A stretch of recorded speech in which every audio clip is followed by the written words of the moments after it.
Hello मेरे प्यारे विद्यार्थियों, आप सभी का स्वागत है अपने यूट्यूब चैनल पर। मैं प्रतीक मिश्रा और आज के इस वीडियो में हम लोग डील करेंगे महत्वपूर्ण नेम रिएक्शन।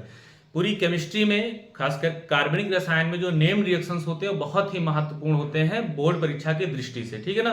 तो बोर्ड परीक्षा में जो क्वेश्चंस सबसे ज्यादा पूछे जाते हैं नेम रिएक्शन वाले, उनका डिस्कशन हम लोग इस वीडियो के अंतर्गत करेंगे। जैसा कि आप जानते होंगे, आपने पढ़े होंगे, आपने एक पढ़ाई की है तो आपने एल्किल हैलाइड पढ़ा होगा। कार्बनिक केमिस्ट्री है उसका पहला चैप्टर हमारा एल्किल हैलाइड है।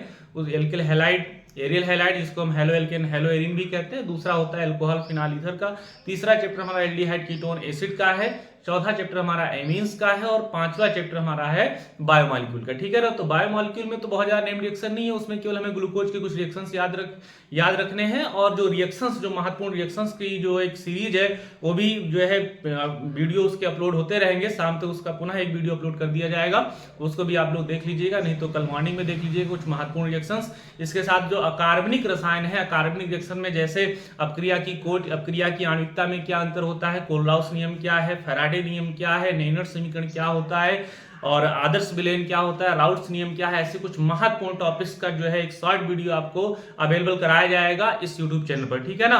कल तक हर हाल में, यानी कल सुबह तक हर हाल में वीडियो सारे अपलोड कर दिए जाएंगे। परीक्षा में जाने से पहले आपको ये सारे वीडियो देख करके तभी जाना है, ठीक है ना। और इसके साथ चैनल को सब्सक्राइब कर दिया करें और लाइक करना कदापि ना भूलें। लाइक कर दिया करें, कमेंट भी करें, यदि आपकी कुछ भी मन में कोई बात आती है तो उसको कमेंट कर दिया करें, ठीक है ना। तो चलिए बिना समय गवाए हुए हम लोग आगे बढ़ते हैं। तो सबसे पहला नेम रिएक्शन जो हमारा है हेलो एल्केनियम हेलो एरिन वाले चैप्टर से, वो पहला है वुड जब क्रिया। याद रखेंगे, वुड जब क्रिया बहुत ही महत्वपूर्ण है परीक्षा की दृष्टि से। वैसे तो फ्रेंकलस्टाइन और स्वाजब क्रिया भी है। फ्रेंकलस्टाइन में क्या होता है, एल्किल क्लोराइड या ब्रोमाइड को हम किसी सोडियम आयोडाइड के साथ अपकृत करते हैं उसके एसीटोन की उपस्थिति में, तो एल्किल आयोडाइड बन जाता है। और ऐसे ही स्वाड जब क्रिया होती है, स्वाड जब क्रिया में हम एल्किल क्लोराइड या ब्रोमाइड की अपक्रिया या जो है किसी धातु फ्लोराइड के साथ कराते हैं, गर्म करना पड़ता है तो हमें एल्किल फ्लोराइड प्राप्त हो जाता है। लेकिन जो सबसे महत्वपूर्ण है, जो हमने देखा है कि बार बार परीक्षा में पूछा जा रहा है, वो है वुड जब क्रिया, फीडिंग अप क्रिया और वुड फीडिंग अप क्रिया, ठीक है ना। तो चलिए हम लोग देखते हैं वुड जब क्रिया क्या होती है।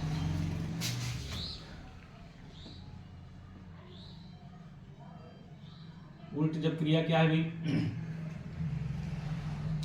तो हम लोग समीकरण की सहायता से इसको याद करने का प्रयास करेंगे। देखिए थियरी, आपको थियरी याद है, रिएक्शन नहीं याद है, या रिएक्शन याद है या थियरी याद नहीं है तो दिक्कतें होंगी। तो हम क्या करेंगे, रिएक्शन याद करेंगे और रिएक्शन के थ्रू हम लोग थियरी उसकी कंप्लीट करेंगे, ठीक है ना।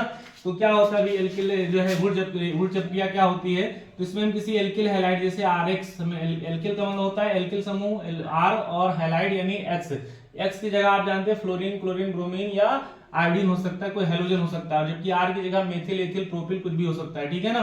तो एल्किल हैलाइड की अपक्रिया शुष्क ईथर की उपस्थिति में सोडियम धातु से कराते हैं। तो यहाँ पर 2Na लेते हैं, इसका एक इधर भी ले लिया करें ताकि कंपाउंड बनाने में इजी रहे। इस प्रकार से रिएक्शन दिखाया करें। यहाँ पर हम लोग शुष्क ईथर लेते हैं, ड्राई ईथर। तो ड्राई ईथर की उपस्थिति में अपक्रिया होती है, ये इस प्रकार से दोनों X यहाँ से निकल जाएंगे और 2Na के साथ जुड़ जाएंगे और मिलेगा क्या हमें, R single bond R plus 2Na, ठीक है ना। जैसे करके भी हम लिख सकते हैं, जैसे में हम देखें तो जैसे R की जगह हमने CH3 ले लिया, CH3X की जगह मान लो हमने Cl ले लिया और 2Na के साथ अपक्रिया कराई हमने।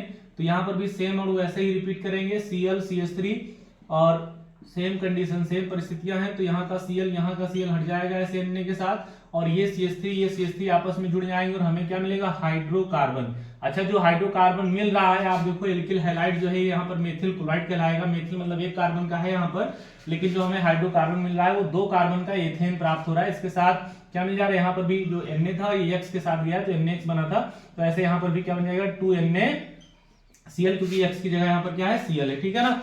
तो हमें 2 कार्बन का हाइड्रोकार्बन मिल रहा है। तो अगर हम इसको परिभाषित करें तो किस प्रकार से लिख सकते हैं कि एल्किल हैलाइड की अपक्रिया शुष्क ईथर की उपस्थिति में सोडियम धातु के साथ कराने पर एल्किल हैलाइड की तुलना में, यानी जितने कार्बन यहाँ पर है उसकी तुलना में 2 गुने कार्बन का हाइड्रोकार्बन प्राप्त होता है। 2 गुने कार्बन का मतलब यहाँ एल्किल हैलाइड में केवल 1 कार्बन है, इसके 2 अणु है, लेकिन ये आपस में जुड़ जा रहे हैं कार्बन वाले समूह और CH3 जुड़ करके क्या बना रहा है, एल्केन बना रहा है। तो ये अपक्रिया वुड जब क्रिया कहलाती है। चलिए आगे बढ़ते हैं हम लोग, फिटिंग अपक्रिया। ये भी बहुत ही महत्वपूर्ण अपक्रिया है, जो पहले चैप्टर से अपक्रिया है, फिटिंग। तो फिटिंग अपक्रिया क्या होती है, तो ये हेलो एरिन की अपक्रिया है, याद रखेंगे। ये हेलो एल्केन की अपक्रिया थी, ये हेलो एरिन एरोमेटिक समूह हो जाएगा। इसमें हम कोई हेलो बेंजीन लेते हैं, जैसे बेंजीन के ऊपर X लगाओ और इसकी अपक्रिया हम 2Na के साथ कराते हैं, वही सोडियम धातु के साथ ही। और इसका अणु एक और इधर भी ले लेंगे, जैसे इसको हमने लिखा था उसी प्रकार से इसको भी लिखते हैं। और अपक्रिया सेम परिस्थितियों में होती है, यानी ड्राई ईथर लेते हैं, यहां से X और यहां से X निकल जाएगा। आप इमेजिन करिए कि X की जगह हम Cl लिख सकते हैं तो क्लोरोबेंजीन हो जाएगा, है ना। तो क्लोरोबेंजीन की अपक्रिया यदि करा देते हैं सोडियम धातु से शुष्क ईथर की उपस्थिति में, तो हमें डाइफेनिल प्राप्त होता है। क्या प्राप्त होता है? डाइफेनिल या बाइफेनिल बोलता है, इसको बोला जाता है मतलब। और ये जो है इस प्रकार का कंपाउंड मिलेगा, इसके साथ 2Na और 2Cl, यहाँ पर 2NaCl निकल जाएगा और हमें क्या मिलेगा? डाइफेनिल मिलता है। देखिए चश्मे जैसी संरचना प्राप्त होती है, इसलिए इस अपक्रिया को हम चश्मे वाली अपक्रिया भी कहते हैं, ठीक है ना। क्या होता है, इसको हम अगर बोले परिभाषित करें तो क्या बोलेंगे कि एरियल हैलाइड की अपक्रिया शुष्क ईथर की उपस्थिति में सोडियम धातु के साथ कराने पर डाइफेनिल या बाइफेनिल प्राप्त होता है। यह अपक्रिया फीडिंग अपक्रिया कहलाती है, ठीक है ना, या चश्मे वाली अपक्रिया भी इसको हम बोलते हैं, ठीक है। अब अगली अपक्रिया देखिए महत्वपूर्ण है, वो है वुडज फिटिंग। क्या? वुडज फिटिंग अपक्रिया। वुडज फिटिंग, अब नाम से एकदम स्पष्ट होगा कि वुडज फिटिंग क्या हो सकता है। वुडज फिटिंग अपक्रिया, देखिए यहाँ पर वुडज है और यहाँ पर फिटिंग है, तो हमें करना क्या है कि इसका भाई दो अणु हम अलग अलग ले रहे हैं, यहाँ पर भी दो अणु ले रहे हैं, यहाँ पर भी दो अणु ले रहे हैं। यहाँ पर ये एल्किल हैलाइड है, ये एरियल हैलाइड है, जिसको हम हेलो एल्केन या हेलो एरीन भी कहते हैं, ठीक है ना। ये हेलो एल्केन और ये हेलो एरीन, एरीन का मतलब यहाँ बेंजीन से, ठीक है। तो अब क्या करें, दोनों को मिलाया गया, मतलब एक अणु हमें हेलो एल्केन का लेना है और एक अणु हमें हेलो एरीन का लेना है, और फिर हमें अपक्रिया करानी है। तो देखिए यहाँ पर CH3Cl + 2Na, आप X लिखें या Cl लिख दें, Br लिख दें, हो सकता है वो रिएक्शन से पूछे, आपसे कहे कि हाँ किससे Cl रखना है यहाँ पर कि Br रखना है। 2Na के साथ अपक्रिया कराएंगे और मान लो इधर क्लोरोबेंजीन हमने ले ली, तो ऐसी स्थिति में सेम परिस्थितियां होनी चाहिए, ड्राई ईथर, तो क्या बनेगा, यहाँ का Cl ऐसे निकल जाएगा 2NaCl के रूप में, और ये CH3 इस बेंजीन से जुड़ जाएगा। तो CH3 से जब यानी बेंजीन से जब CH3 जुड़ेगा तो ये बन जाएगी टालवीन। क्या बन जाएगी? टालवीन बन जाएगी, ठीक है ना। और टालवीन के साथ 2NaCl भी मिल जाएगा आपको, ठीक है। तो ये क्या, ये आपको मिलेगा एल्किल, ये एल्किल समूह है। आर वाला क्या है, आर समूह यहाँ पर मेथिल है, तो ये एल्किल और ये एरीन यानी बेंजीन, तो हमें एल्किल एरीन प्राप्त होती है। तो अगर हमें परिभाषा इसकी पढ़नी है तो क्या लिखेंगे हम कि हेलो एल्केन की अपक्रिया शुष्क ईथर की उपस्थिति में सोडियम हेलो एल्केन की अपक्रिया, हेलो एल्केन एवं हेलो एरीन की अपक्रिया, यहाँ पर दोनों है, याद रखेंगे, वुडज और फिटिंग है। तो हेलो एल्केन एवं हेलो एरीन के मिश्रण की अपक्रिया शुष्क ईथर की उपस्थिति में सोडियम धातु के साथ कराने पर एल्किल एरीन प्राप्त होती है, या अपक्रिया वुडज फिटिंग अपक्रिया कहलाती है। देखो दोनों का मिश्रण है, इसलिए नाम क्या है, वुडज फिटिंग अपक्रिया, इसलिए आपको अलग एकदम क्लियर स्पष्ट होना चाहिए, ठीक है। चलिए अब आगे बढ़ते हैं। ये 3 रिएक्शन है पहले चैप्टर से जो आपके बोर्ड परीक्षा में बहुत बार पूछे जा चुके हैं, इसलिए इनको आपको याद रखना है, इसकी प्रैक्टिस कर लेना है कि रिएक्शंस के थ्रू आपको परिभाषा लिखनी आनी चाहिए इसकी, क्योंकि टिप्पणी लिखनी यदि आ गई तो टिप्पणी में आपको थ्योरी लिखनी पड़ेगी 2-3 लाइन कम से कम, ठीक है। चलिए आगे बढ़ते हैं। अगली अपक्रिया है कोल्बे अपक्रिया। कौन सी अपक्रिया? कोल्बे अपक्रिया, जो फिनाल की बहुत ही फेमस अपक्रिया है कि कोल्बे अपक्रिया क्या होती है। तो कोल्बे अपक्रिया को चलिए तैयार करते हैं, कैसे लिखेंगे। ये फिनाल की अपक्रिया है, तो फिनाल की अपक्रिया हम कराते हैं NaOH के साथ। किसके साथ कराते हैं? NaOH के साथ कराने पर सोडियम फिनॉक्साइड प्राप्त होता है। क्या प्राप्त होता है? Sodium phenoxide, that is ONa benzene के ऊपर, ठीक है ना। और फिर इसे CO2 के साथ अपकृत करते हैं, CO2 के साथ, कार्बन डाइऑक्साइड के साथ अपकृत करते हैं। तो यहाँ पर कुछ इस प्रकार का परिवर्तन आता है, आर्थो स्थिति पे COOH समूह लग जाता है, कार्बोक्सिल समूह लग जाता है, और उसके बाद हम अम्लन कराते हैं। तो यहाँ पर एक स्टेप कम करें, आगे ना जाना पड़े, इसलिए हम इसको यहीं पर सीधे समाप्त कर देंगे, डबल स्टेप लिख करके H+, और H+ जैसे करेंगे तो Na हट जाएगा, यहाँ पर क्या लग जाएगा? H लग जाएगा। तो अब ये कंपाउंड, इसी को हम कहते हैं सैलिसिलिक अम्ल। सैलिसिलिक अम्ल याद रखेंगे, सैलिसिलिक अम्ल ये कहलाता है, ध्यान रखें।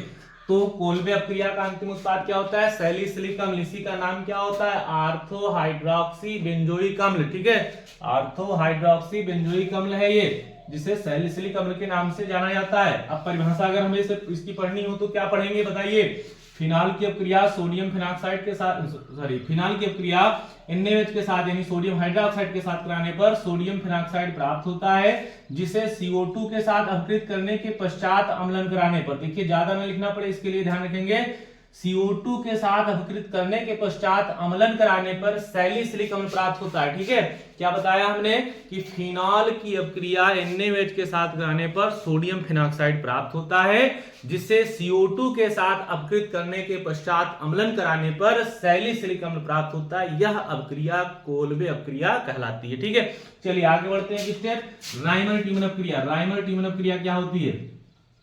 तो राइमर टीमन अपक्रिया, तो राइमर टीमन अपक्रिया बहुत ही महत्वपूर्ण अपक्रिया, ये भी फिनॉल की अपक्रिया है कि फिनॉल की अपक्रिया यदि हम क्लोरोफार्म की उपस्थिति में NaOH के साथ कराते हैं, ध्यान रखें वहां पर NaOH के साथ रिएक्शन था, लेकिन यहां पर क्लोरोफार्म ही लेते हैं CHCl3 in presence of NaOH, तो मिलता है हमें मध्यवर्ती के रूप में बेंजिल क्लोराइड। ध्यान रखें बेंजिल क्लोराइड, चूंकि NaOH से रिएक्शन होता है तो सोडियम फिनॉक्साइड बनता है, तो इसको ऐसे बना लीजिए ONa, और उसके साथ साथ यहां पर हमें प्राप्त होगा CHCl2। याद रखना चाहिए आपको इस प्रकार से, तो मध्यवर्ती के रूप में हमें बेंजिल क्लोराइड प्राप्त होता है। फिर हम क्या करते हैं अगले स्टेप में? अगले स्टेप में इसका रिएक्शन हम लोग कराते हैं NaOH के साथ। NaOH के साथ रिएक्शन कराने पर यहां से Cl हट जाता है, O लग जाता है, और हमें कुछ इस प्रकार का कंपाउंड प्राप्त होता है।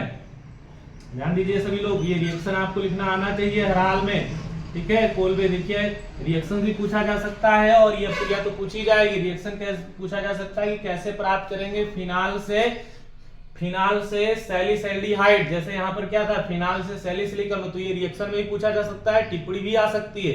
रिएक्शन में पूछ लिया जाए कैसे प्राप्त करेंगे फिनाल से सैलिसिलिक अम्ल, जबकि राइमर टीमन बनता है सैलिसल्डिहाइड। तो क्या होता है यहाँ पर देखिए CHO समूह, यहाँ पर CHO समूह लग जाएगा और ONa।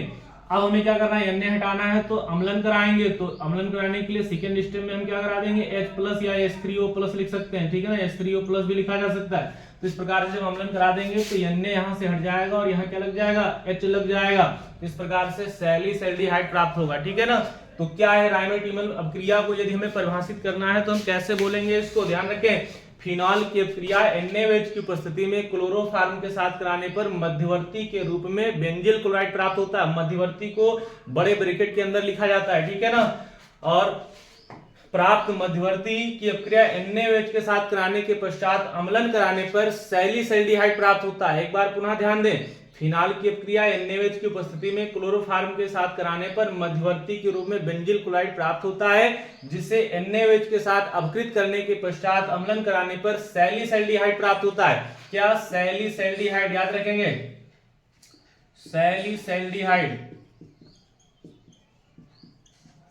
ये सैलिसल्डिहाइड क्या है? ये अंतिम उत्पाद है राइमर टीमन अपक्रिया का। ठीक है ना, चलिए आगे बढ़ते हैं स्टेप। देखिए ये दो अपक्रियाएं हो गई, एक अपक्रिया है विलियमसन संश्लेषण जो कि ईथर से है, विलियमसन। अब विलियमसन संश्लेषण क्या होता है भाई? तो विलियमसन संश्लेषण अति महत्वपूर्ण अपक्रिया है, ईथर से रिलेटेड। ध्यान रखेंगे, अक्सर आप देखोगे अगर आपने अनसॉल्व सॉल्व किया है तो ये तीनों अपक्रियाएं एक साथ आती हैं। कोल्बे, राइमर टीमन और विलियमसन पर टिप्पणी पूछी जाती है, टोटल 5 नंबर का आता है। ये तीनों अपक्रियाएं 5 नंबर में आएंगी। क्या होती? कोल्बे, राइमर टीमन और विलियमसन। तो चलिए देखते हैं विलियमसन क्या है। तो विलियमसन चूंकि ये ईथर की अपक्रिया है, तो यह सममितीय और असममितीय ईथनों को बनाने की महत्वपूर्ण प्रयोगशाला विधि है, जिसमें हम किसी एल्किल हैलाइड की अपक्रिया सोडियम एल्काक्साइड के साथ कराते हैं। ध्यान दें कैसे समीकरण लिखेंगे, किसी एल्किल हैलाइड यानी RX की अपक्रिया सोडियम एल्काक्साइड यानी R-ONa। R- का मतलब है कि यहाँ पर अन्य प्रकार का समूह भी हो सकता है, यहाँ पर जो है वही वो भी हो सकता है या उसके अतिरिक्त भी हो सकता है कोई दूसरा भी। ठीक है ना, तो R-ONa के साथ कराने पर क्या प्राप्त होता है? ROR- प्राप्त होता है, इसके साथ NaX अलग हो जाता है। ठीक है ना, तो ये विलियमसन संश्लेषण अपक्रिया है। अब आप हो सकता है कि विलियमसन संश्लेषण आपको याद हो फिर भी आप क्वेश्चन ना कर पाओ। जैसे उसने पूछ लिया कि कैसे प्राप्त करोगे मेथिल क्लोराइड से डाई मेथिल ईथर, तो अब मेथिल क्लोराइड, मेथिल का मतलब है CH3, क्लोराइड का मतलब है Cl। अब मेथिल क्लोराइड से हमें डाई मेथिल का मतलब इधर भी मेथिल लगाना है और इधर भी मेथिल लगाना है, तो हमें यहाँ पर R वाला समूह मेथिल ही लेना है, CH3 ही लेना है, और फिर ONa। इस प्रकार से ये समझ लीजिए एग्जाम्पल के रूप में हो गया। ये सामान्य समीकरण है, ये सूत्र है, और उसके आधार पर बहुत सारे रिएक्शन लिखे जा सकते हैं। इसको जब हम ऐसे रिएक्ट कराएंगे तो क्या होगा, यहाँ से Cl और यहाँ से Na ऐसे निकल जाएगा NaCl के रूप में, और ये पलट करके जुड़ जाएगा, तो हमें मिलेगी CH3 OCH3 है ना, ईथर मिल जाएगा, डाई मेथिल ईथर, और इसके साथ मिलेगा NaCl, ठीक है ना। अब हो सकता है वो अलग तरीके से पूछ ले कि कैसे प्राप्त करेंगे मेथॉक्सी एथेन। मेथॉक्सी एथेन जैसे कि एक साइड में हमें CH3 चाहिए, CH3 कैसे प्राप्त करेंगे मेथिल क्लोराइड से मेथॉक्सी एथेन, तो यहां पर हमें क्या करना पड़ेगा, दूसरा समूह एथेन वाला लेना पड़ेगा, C2H5ONa। तो अब देखिए यहां पर समझिए डिफरेंस, समझिए कि ये जो समूह है ये CH3 एक कार्बन का, और इधर जो R कार्बन की श्रृंखला है, जो R समूह है वो भिन्न है, इसलिए R और R डैश लिखा जाता है, ठीक है ना। तो यहाँ पर ये जब कंबाइंड होगा तो ये Na और ये Cl निकल जाएगा, बाकी चीजें पलट करके जुड़ जाएंगी, तो क्या हो जाएगा CH3O C2H5 प्लस NaCl, ठीक है। तो ये कंपाउंड हमें मिलेगा, इसको हम क्या कहेंगे, मेथॉक्सी मेथेन। ये क्या है, मेथॉक्सी मेथेन, सॉरी मेथेन नहीं, दो कार्बन है तो एथेन, ठीक है ना, मेथॉक्सी एथेन, ठीक है, इधर दो कार्बन है तो मेथॉक्सी एथेन हो जाएगा। तो इस प्रकार से देखिए बहुत सारे अलग अलग कंपाउंड पूछे जा सकते हैं, तो ये आपको याद होना ही चाहिए। ये 3 रिएक्शन एक साथ पूछे जाते हैं, कोल्बे, राइमर, टीमन और विलियमसन, बाकी अलग भी पूछे जा सकते हैं, ठीक है ना। तो ये आपको याद होने चाहिए, जो कि अल्कोहल, फिनॉल और ईथर से रिलेटेड है। आपको रिएक्शन से परिभाषा बनानी आनी चाहिए। क्या इसमें बताया गया कि किसी एल्किल हैलाइड की अपक्रिया सोडियम एल्कोऑक्साइड के साथ कराने पर ईथर प्राप्त होती है, ROR, ठीक है, नहीं R डैश भी लिख सकते हैं, ईथर प्राप्त होती है, यह क्रिया विलियमसन संश्लेषण कहलाती है, ठीक है ना। यह SN2 पथ का अनुसरण करती है। अगर आपने SN1 और SN2 पढ़ रखा है तो आपको समझ में आ जाएगा कि SN2 कौन देते हैं, मेथिल हैलाइड SN2 अपक्रियाएं जो है इजीली देते हैं, तो मेथिल हैलाइड लेंगे तो अपक्रिया तीव्र गति से संपन्न होगी, ठीक है ना। चलिए अब हम लोग आगे बढ़ते हैं। अगला पार्ट हमारा जो है एल्डिहाइड कीटोन और एसिड वाला है। तो एल्डिहाइड कीटोन एसिड में बहुत सारे नेम रिएक्शन है जो बोर्ड परीक्षा में पूछे जाते हैं। चलिए उनको हम लोग एक एक करके डील करेंगे, ठीक है।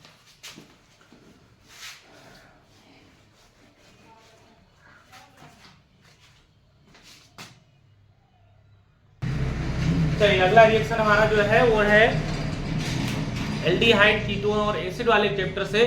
जो सबसे पहला नेम रिएक्शन यहाँ पर इंपॉर्टेंट रिएक्शन है वो एल्डिहाइडों के प्रिपरेशन से है कि एल्डिहाइड कैसे हम लोग बनाते हैं। तो उसके विरचन में कई सारे नेम रिएक्शंस पढ़ते हैं, जिसमें सबसे पहला रिएक्शन जो है हमारा वो है रोजन-मुंडअप चेन का। क्या होता है रोजन-मुंडअप चेन, ध्यान दें, रोजन-मुंडअप चेन में हम किसी एल्किल है जो है किसी एसिल क्लोराइड जैसे RCOCl एल्किल एसिल क्लोराइड इसको हम कहते हैं, एसिल क्लोराइड की क्रिया हम हाइड्रोजन के साथ कराते हैं in presence of PD plus BaSO4।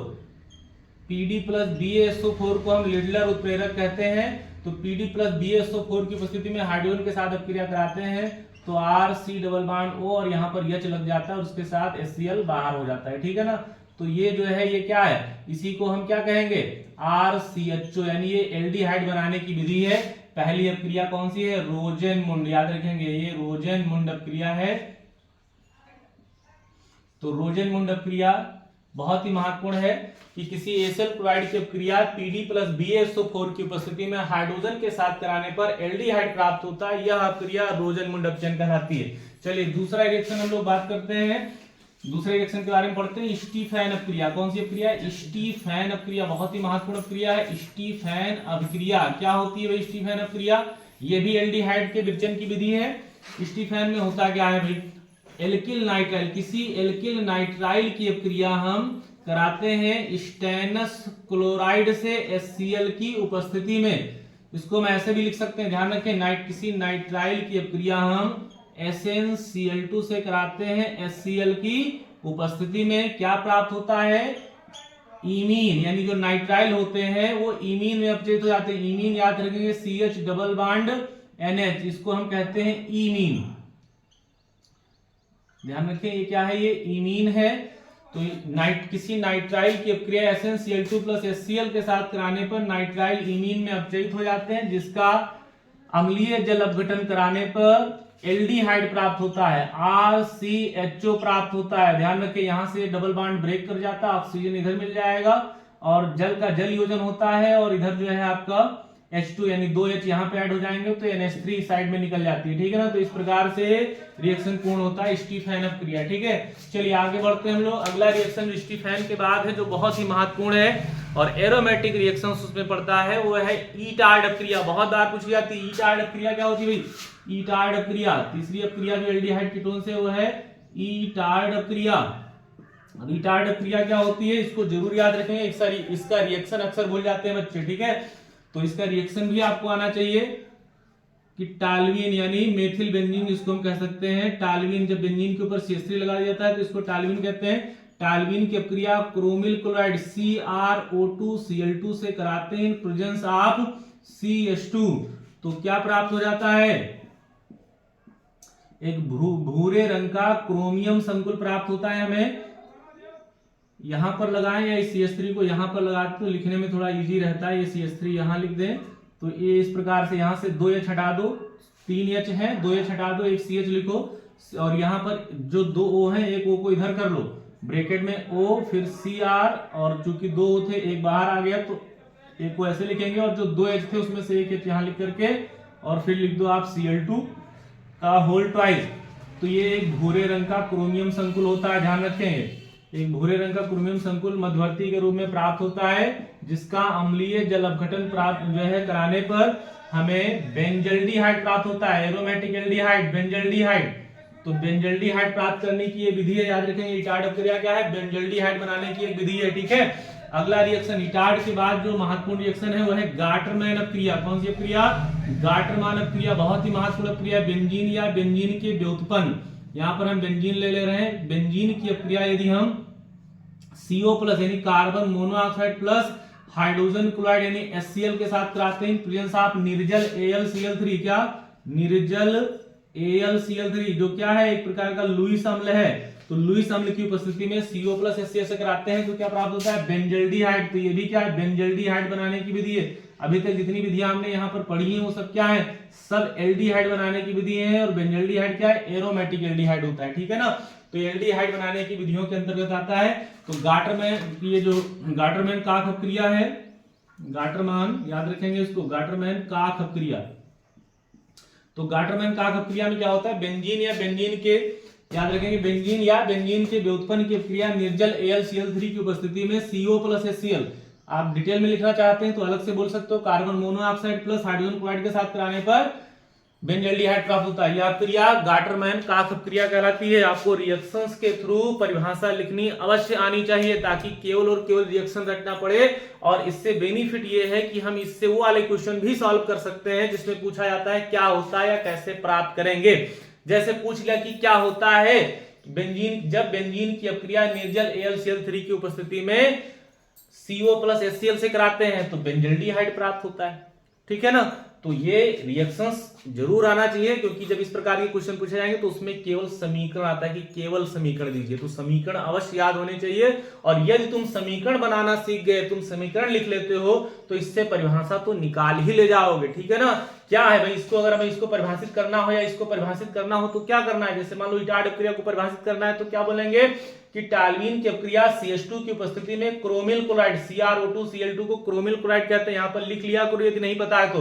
Chromyl chloride के साथ कराने पर एक भूरे रंग का क्रोमियम संकुल प्राप्त होता है, जिसका अम्लीय जल अपघटन कराने पर बेंजल्डिहाइड प्राप्त होता है। यह अपक्रिया ईटार्ड अपक्रिया कहलाती है, ठीक है ना। तो इसी प्रकार से हम लोग रट लेंगे, ठीक है ना। चलिए आगे एक महत्वपूर्ण अपक्रिया है जो कि कीटोन से रिलेटेड है बेटा जी, कीटोन। तो कीटोन बनाने की विधि है और वो है फ्रीडल क्राफ्ट एसिलीकरण। क्या, फ्रीडल क्राफ्ट, याद रखेंगे ये है फ्रीडल क्राफ्ट अपक्रिया, बहुत ही महत्वपूर्ण है। फ्रीडल क्राफ्ट कई बार बोर्ड एग्जाम में पूछी गई है कि फ्रीडल क्राफ्ट एसिलीकरण और एल्कलीकरण दो अपक्रियाएं होती हैं, जो है दोनों यहां पर देख लेते हैं। बेंजीन या बेंजीन के व्युत्पन्न की अपक्रिया है, तो यहां पर बेंजीन ले लिया जाता है।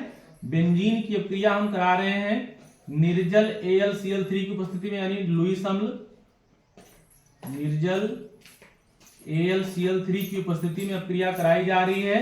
अगर अपक्रिया हम करा दें यहां पर CH3Cl से, ध्यान दीजिए CH3Cl से यदि अपक्रिया करा रहे हैं तो बेंजीन के हर कोने पे H होता है, ठीक है ना। तो यहां से मान लो यहां पर जो H है, यहां का H और यहां का Cl निकल जाएगा और CH3 पलट करके यहां पर जुड़ जाएगा। तो इस प्रकार से आपको टालवीन प्राप्त हो जाएगी। देखिए टालवीन हम वुड्स फिटिंग अपक्रिया द्वारा ही बना सकते हैं, और टालवीन हम फ्रीडल क्राफ्ट, इस अब ये एल्किल हैलाइड है तो इसको हम कहेंगे एल्कलीकरण। क्या कहेंगे, एल्किलीकरण कहते हैं इसको, ठीक है ना। और उसके बाद अगला रिएक्शन जो होता है वो हमारा है एसिलीकरण। एसिलीकरण क्या होता है, CH3C डबल बॉन्ड OCl के साथ यदि अपक्रिया कराते हैं हम तो इसको फ्रीडल क्राफ्ट एसिलीकरण कहते हैं। बेंजीन पर लग जाता है, यहाँ से Cl और यहाँ का एक H हट जाएगा तो HCl के रूप में निकल जाएगा और ये चीज समूह यहाँ पर ये वाला जो समूह है ये पलट करके इस प्रकार से यहाँ जुड़ जाता है CH3। तो ये एक प्रकार का कीटोन है। देखिए कीटोन समूह है ना, कीटोनिक समूह। इधर भी हमें कार्बन की श्रृंखला से जुड़ा हुआ है, प्राप्त हुआ है जुड़ा, और इधर बेंजीन से जुड़ा हुआ है। तो इसको हम कहते हैं एसिटोफिनॉन। ध्यान रखेंगे, इसको क्या बोलेंगे? एसिटोफिनॉन बोलते हैं। ठीक है, जो एक प्रकार का क्या है? कीटोन है। तो इसमें क्या है? एसिल क्लोराइड जुड़ा हुआ है, तो इसको कहेंगे फ्रीडल क्राफ्ट एसिलीकरण। क्या? एसिलीकरण।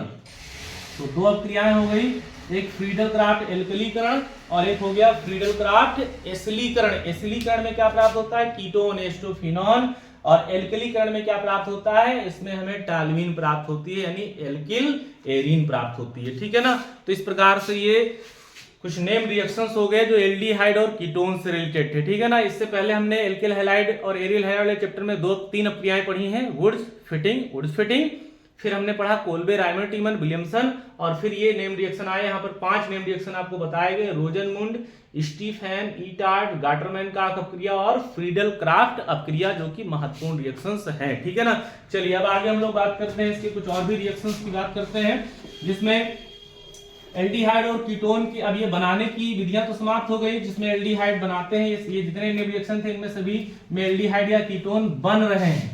अब हम इनके रिएक्शंस देखेंगे और इनके रिएक्शंस के अंतर्गत भी बहुत सारे नेम रिएक्शन आते हैं, जिसमें बहुत ही फेमस अपक्रिया है कौन सी? एल्डाल संघनन और कैनी-जारो अपक्रिया। क्या? एल्डाल संघनन और कैनी-जारो अपक्रिया। ठीक है, चलिए समझते हैं। सबसे पहले एल्डाल संघनन क्या होता है? एल्डाल संघनन अपक्रिया। ठीक है ना।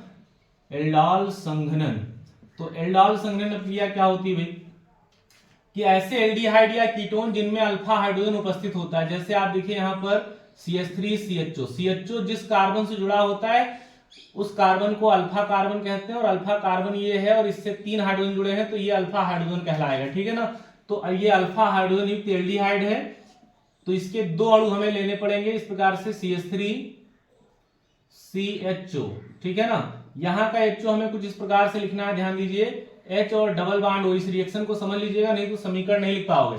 जो पहला अणु लिखिए उसमें डबल बॉन्ड करके O दिखाइए। हमें करना क्या है कि इसमें अल्फा हो या ना हो, लेकिन इसमें अल्फा होना जरूरी है। ठीक है ना। इस वाले अणु का अल्फा में दिखाना है, क्योंकि अल्फा हाइड्रोजन जो है उस कार्बन पर आक्रमण करता है, ये हाइड्रोजन यहाँ पर जुड़ता है एक हाइड्रोजन निकल करके। ठीक है। और ये अपक्रिया होती है तनु क्षार की उपस्थिति में। तनु क्षार जैसे NaOH हो सकता है, KOH हो सकता है, या BOH का होल ट्वाइस हो सकता है, ऐसे कोई भी क्षार हो सकता है। ठीक है ना।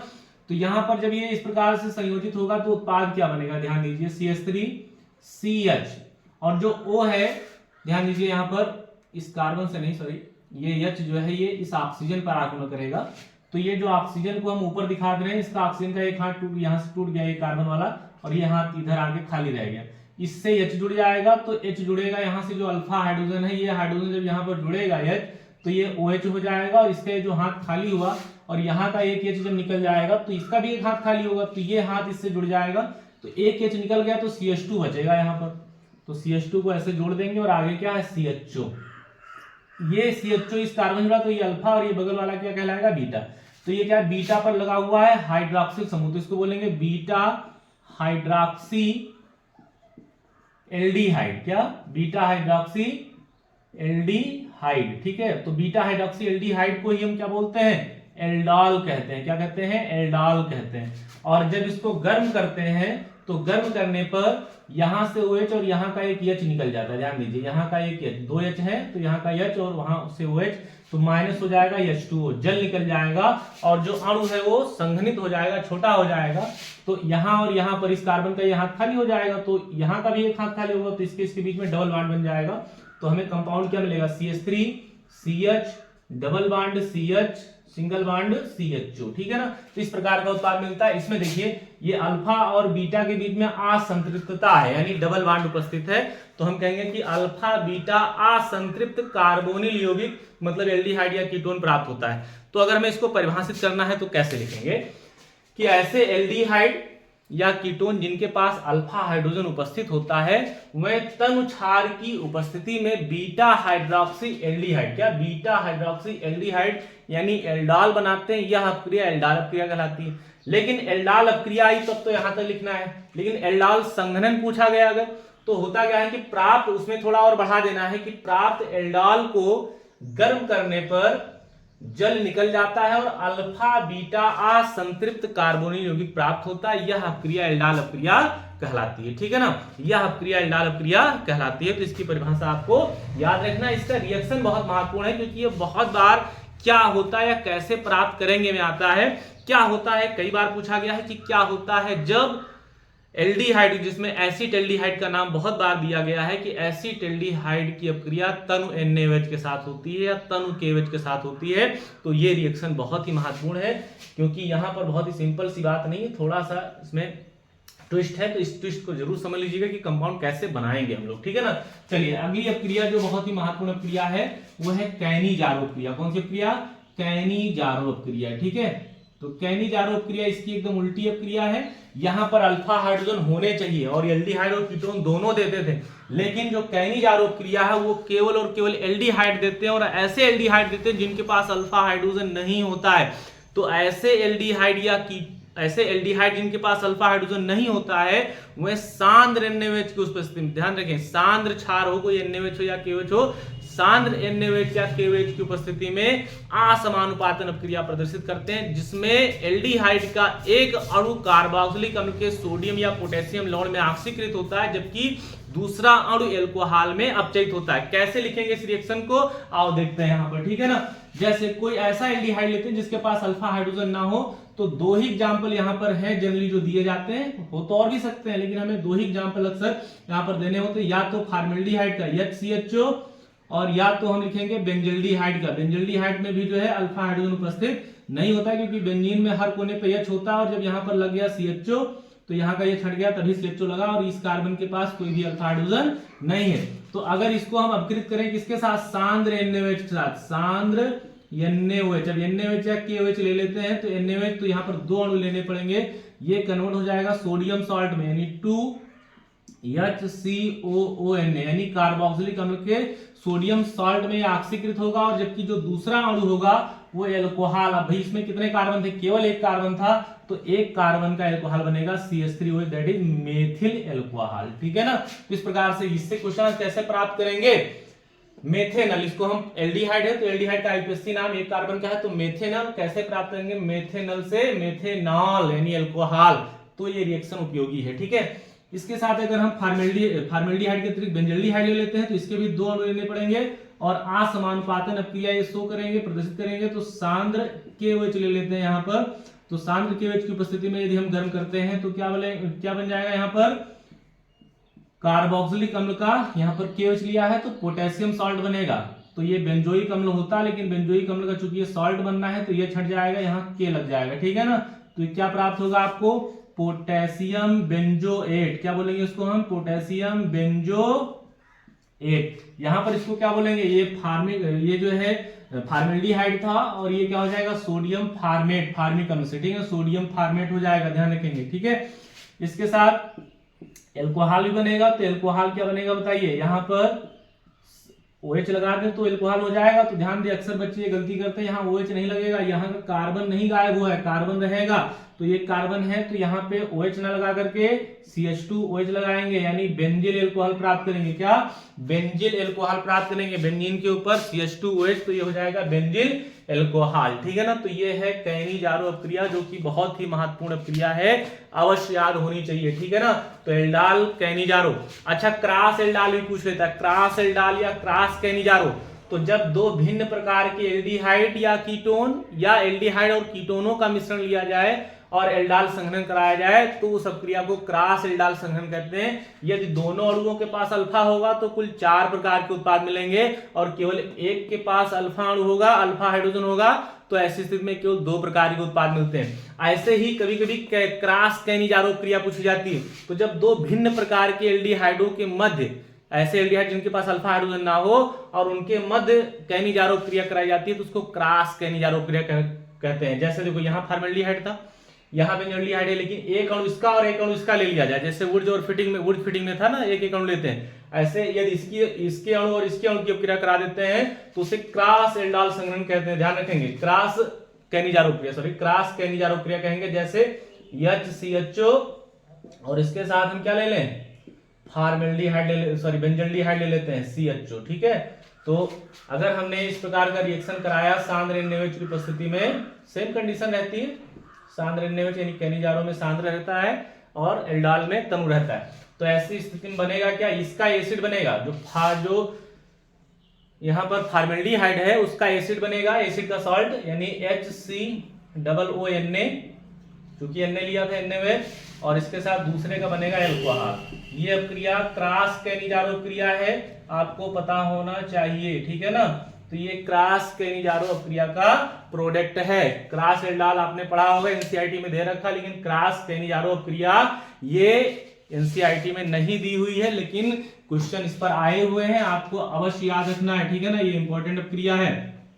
चलिए अब हम लोग एक स्टेप और आगे बढ़ते हैं। अच्छा, कभी कभी नाइट्रोकरण पूछ लिया जाता है, बेंजल्डिहाइड का नाइट्रोकरण। देखिए बेंजल्डिहाइड आप जानते हैं CHO होता है, अगर हम इसकी अपक्रिया नाइट्रिक अम्ल से करा देते हैं HNO3 से, सांद्र HNO3 से, और ये अपक्रिया होती है H2SO4 की उपस्थिति में, तो मेटा नाइट्रो बेंजल्डिहाइड प्राप्त होता है। क्या, मेटा नाइट्रो, मेटा पोजीशन पर लगाता है, तो ये नाइट्रोकरण है, किसका, बेंजल्डिहाइड का नाइट्रोकरण है। अगर बेंजोइक अम्ल का नाइट्रोकरण हो COOH का, तब भी मेटा पर ही नाइट्रो जुड़ता है, ये ध्यान रखिएगा। ठीक है ना, लेकिन अगर क्लोरोबेंजीन होता, ध्यान दीजिए, अगर क्लोरोबेंजीन है तब नाइट्रो यहाँ ना जुड़ करके आर्थो पर जुड़ेगा और पैरा पर, दो अलग अलग प्रकार के आर्थो पैरा नाइट्रो क्लोरोबेंजीन प्राप्त होते हैं। ठीक है ना, और अगर फिनाल है, अगर OH है यहाँ पर, तब भी आप जानते हैं नाइट्रोकरण कराएंगे तो सल्फ्यूरिक अम्ल की जरूरत नहीं पड़ेगी, केवल क्या हो जाएगा, OH रहेगा, यहाँ पर भी Cl लगेगा और दूसरे NO2 जुड़ेगा और पैरा वाले पोजीशन पर भी जुड़ेगा, यानी आर्थो एवं पैरा नाइट्रो फिनाल का मिश्रण प्राप्त होता था वहां पर। ठीक है ना, चलिए आगे बढ़ते हैं।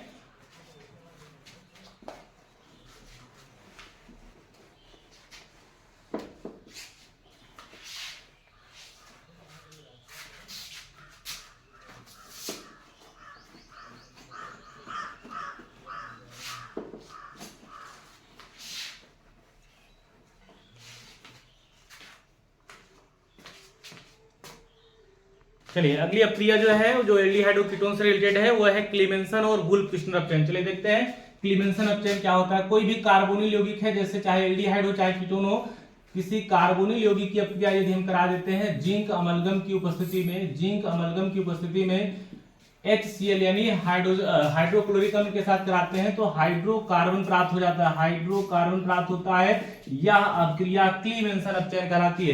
क्या, कोई कार्बोनिल यौगिक मतलब एल्डिहाइड या कीटोन, जैसे हम यहाँ पर H और H ले लेते हैं तो ये हो जाएगा HCHO, क्या हो जाएगा, HCHO, और यहाँ पर भी चूंकि ये दोनों हाथों में H लगा हुआ है तो ये H और ये H, ये कितने, 2H यहाँ है और 2H ये हो जाएंगे, तो ये CH4 यानी मेथेन बन जाएगा, यानी हाइड्रोकार्बन प्राप्त हो जाएगा। तो आपको यदि ये क्वेश्चन अगर आ गया कि बताइए कैसे प्राप्त करेंगे मेथेनल से मेथेन, तो मेथेनल क्या है, एल्डिहाइड है, और ये क्या है, मेथेन हाइड्रोकार्बन है, आप आसानी से प्राप्त कर सकते हो। दूसरी ये कौन सी अपक्रिया थी, क्लीमेंसन अपक्रिया। ठीक है ना, दूसरी अपक्रिया है वुल्फ-किश्नर, याद रखेंगे वुल्फ-किश्नर, कई बार ये भी टिप्पणी पूछी गई इस अपक्रिया पर भी। वुल्फ-किश्नर अपक्रिया क्या होती है, तो वुल्फ-किश्नर अपचयन है, वुल्फ-किश्नर अपचयन। तो वुल्फ-किश्नर अपचयन में भी सेम टू सेम ऐसा ही है कि किसी कार्बोनिल यौगिक की अपक्रिया हम हाइड्रोजन के साथ कराते हैं तो हाइड्रोजन प्राप्त होता है। क्या है हाइड्रोजन, NH2 या जो है इसको हम ऐसे कहते हैं N2H4 भी लिखते हैं इसको।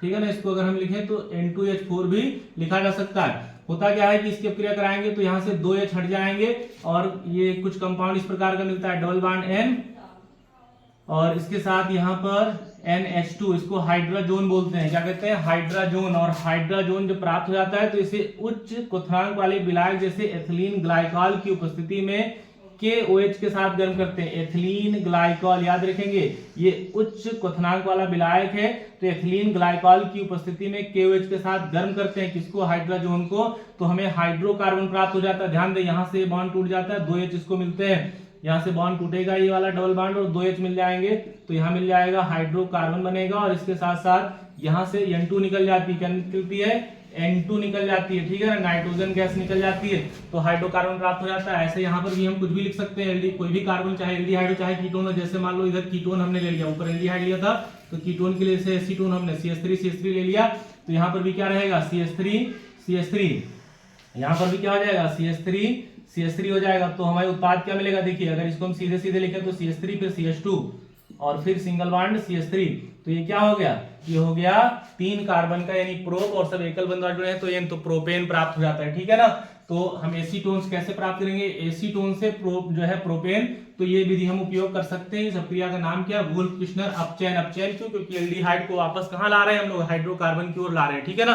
तो इस प्रकार से वुल्फ-किश्नर अपचयन हो गया, जो कि एल्डिहाइड से जो है एल्डिहाइड की अपक्रियाएं हैं, कीटोन की अपक्रियाएं हैं, ठीक है ना।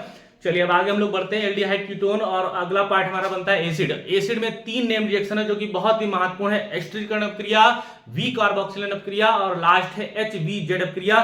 तो चलिए बिना समय गवाए हम लोग तेजी से इसको समाप्त करते हैं। सबसे पहली अपक्रिया जो हमारी है वो है एस्टरीकरण। क्या है, एस्टरीकरण, ठीक है, बहुत ही महत्वपूर्ण है। एस्टरीकरण भी टिप्पणी आती रहती है बार बार। क्या होता है एस्टरीकरण, इसमें किसी कार्बोक्सिलिक अम्ल यानी RCOOH की अपक्रिया कराते हैं सांद्र सल्फ्यूरिक अम्ल की उपस्थिति में अल्कोहल के साथ। R-OH हम R डिफरेंट टाइप का ले रहे हैं यहाँ पर। यह अपक्रिया किसकी उपस्थिति में होती है, सांद्र H2SO4 की उपस्थिति में होती है। किसकी, सांद्र H2SO4 की उपस्थिति में एस्टर की अपक्रिया अल्कोहल के साथ कराने पर, सॉरी एस्टर नहीं, कार्बोक्सिलिक अम्ल।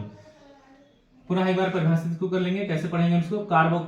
एस्टरीकरण अपक्रिया क्या होती है, किसी कार्बोक्सिलिक अम्ल की अपक्रिया सांद्र सल्फ्यूरिक अम्ल की उपस्थिति में अल्कोहल के साथ कराने पर एस्टर प्राप्त होता है, RCOOR एस्टर, और उसके साथ क्या बनता है, जल बनता है, ठीक है ना।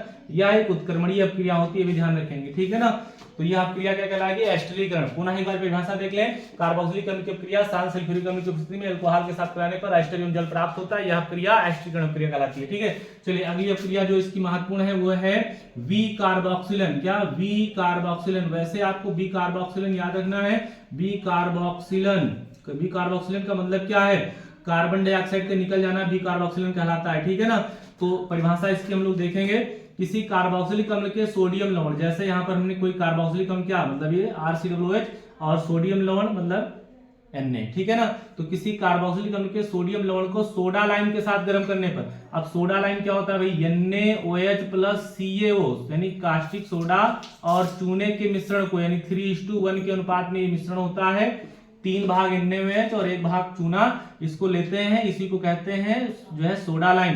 तो कार्बोक्सिलिक अम्ल के सोडियम लवण को सोडा लाइम के साथ गलने पर CO2 निकल जाती है और हाइड्रोकार्बन प्राप्त होता है। हाइड्रोकार्बन मतलब RH प्राप्त होगा, यहाँ पर हाइड्रोकार्बन प्राप्त होता है। यह क्रिया वी कार्बोक्सिलिन कहलाती है। जो CO2 निकलती हो यहाँ और यहाँ के Na को लेकर के कुछ इस रूप में निकलती है, Na2CO3। रिएक्शन याद रख पाने के लिए ध्यान दें कि ये रिएक्शन केवल NaOH के साथ होता है। यहाँ पर ये इतनी सारी चीजें जुड़ जाती हैं। यहाँ का जो H है वो H यहाँ पर मिल जाएगा तो RH बन जाएगा, और 2 Na जुड़ेंगे तो Na2 और C, और 2 O यहाँ और 1 O यहाँ तो C3, ठीक है ना, CO3। तो क्या मिलेगा, RH और Na2CO3। परिभाषा एक बार पुनः पढ़ेंगे, क्या कहेंगे इसको हम, कि कार्बोक्सिलिक अम्ल के सोडियम लवण की अपक्रिया सोडा लाइम के साथ, यानी कार्बोक्सिलिक अम्ल के सोडियम लवण को सोडा लाइम के साथ गर्म करने पर हाइड्रोकार्बन प्राप्त होता है। यह अपक्रिया बी कार्बोक्सिलिन अपक्रिया कहलाती है, याद होनी चाहिए आपको, ठीक है ना। अगली अपक्रिया जो इसकी अपक्रिया है बहुत ही महत्वपूर्ण, HBZ। आपने देखा होगा इंसान तो HBZ अपक्रिया पूछी जाती है। HBZ अपक्रिया है क्या, नाम इसका क्या है पूरा, हेल्फ-होलार्ड-जेलेंस्की अपक्रिया। इस अपक्रिया का नाम क्या है, हेल्फ-होलार्ड-जेलेंस्की अपक्रिया। बहुत ही सिंपल सी अपक्रिया, नाम केवल बड़ा है। ऐसे कार्बोक्सिलिक अम्ल जिनके पास अल्फा हाइड्रोजन होते हैं उन्हें रेड फास्फोरस की उपस्थिति में किसी हैलोजन के साथ अपकृत करने पर अल्फा हैलो कार्बोक्सिलिक अम्ल प्राप्त होता है। यह अपक्रिया HBZ अपक्रिया यानी हेल्फ-होलार्ड-जेलेंस्की अपक्रिया कहलाती है। चलिए देख लेते हैं, कोई ऐसा आपको कार्बोक्सिलिक अम्ल लेना है जिसके पास अल्फा हाइड्रोजन हो, तो हमने लिया RCH2COOH जिससे लगेगा ये वाला कार्बन अल्फा कार्बन कहलाएगा, और इसके बाद देखो 2 हाइड्रोजन है तो ये अल्फा हाइड्रोजन हो गए। इसकी अपक्रिया हम कराएंगे किसी हैलोजन से, जैसे मान लो यक्स लिख सकते हैं या क्लोरीन मान लो लिख दो, यहाँ पर मान लो क्लोरीन हमने लिख दिया Cl2। इसकी अपक्रिया किसकी उपस्थिति में होती है, तो रेड फास्फोरस यानी लाल फास्फोरस की उपस्थिति में अपक्रिया कराते हैं, तो मिलता क्या है, अल्फा हैलो कार्बोक्सिलिक अम्ल, यानी एक H यहाँ से हट जाएगा Cl के रूप में और यहाँ पर Cl लग जाएगा और COOH, ठीक है ना।